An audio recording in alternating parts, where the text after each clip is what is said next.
Alright, once again, this is Marquis with the Father's Biz Auto Detailing Services. And this particular video is going to address how I normally approach or my go-to means of approaching maintaining the appearance of a ceramic or a moderately dirty vehicle. I don't prefer the traditional water and car soap method. I prefer using a rinseless wash.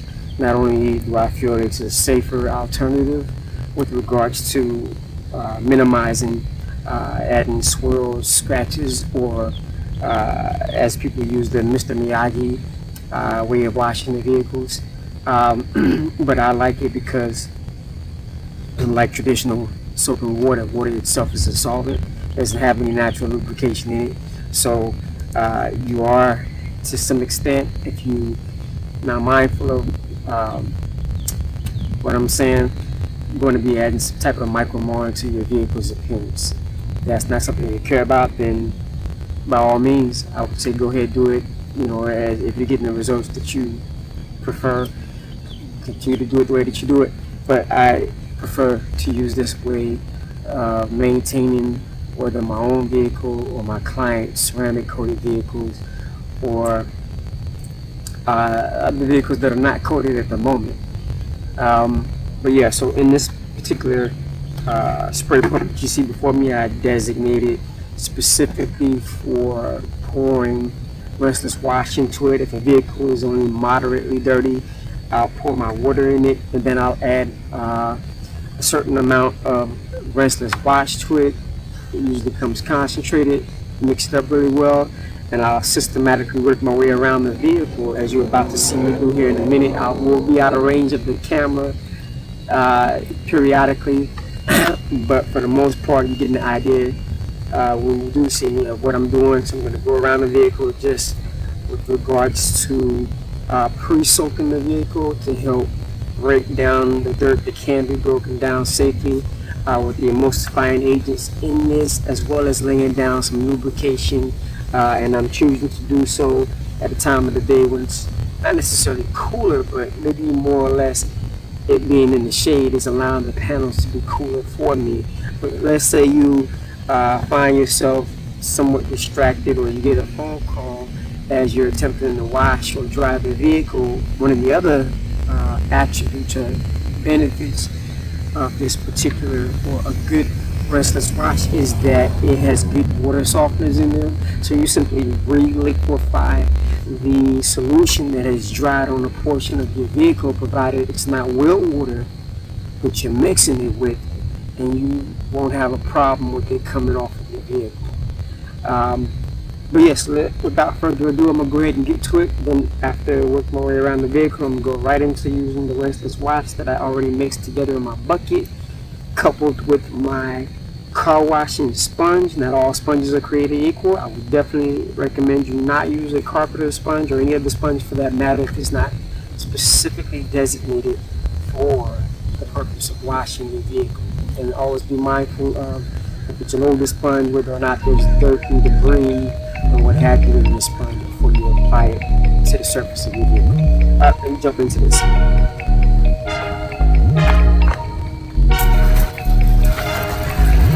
Be lavish, generous, that time, the vehicle, always give more attention.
you're somebody who owns the truck, or let's say you're somebody who actually cares about the appearance of your vehicle, you know if this isn't your first rodeo, how easy it would be to spend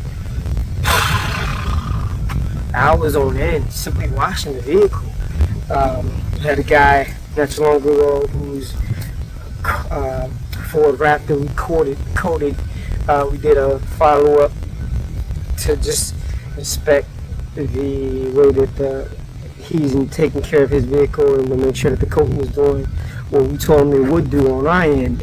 And he was just saying how, like, man, the coating for him revolutionized the way he approaches washing his vehicle, and how it's more enjoyable now because now he doesn't spend 4, 5, 6 hours on his vehicle washing it and then putting some form of protection on it. So he really loved having the coating on his vehicle. Now moving forward, he wants to coat everything that he gets from the get-go. And you'll benefit from it as well because it'll save you so much of your most precious commodity asset, that is, which is your time. You spend a fraction of that now with the coating due to that slick surface I was referring to, maintaining that dreamy like appearance, which is a beautiful thing. So having done the wash, I'm going to use the remainder of the water that I referred to in a previous video to wash the wheels and tires after I dry the vehicle, which is what I'm about to do now. But I'm going to cut this video short and go ahead and get at it.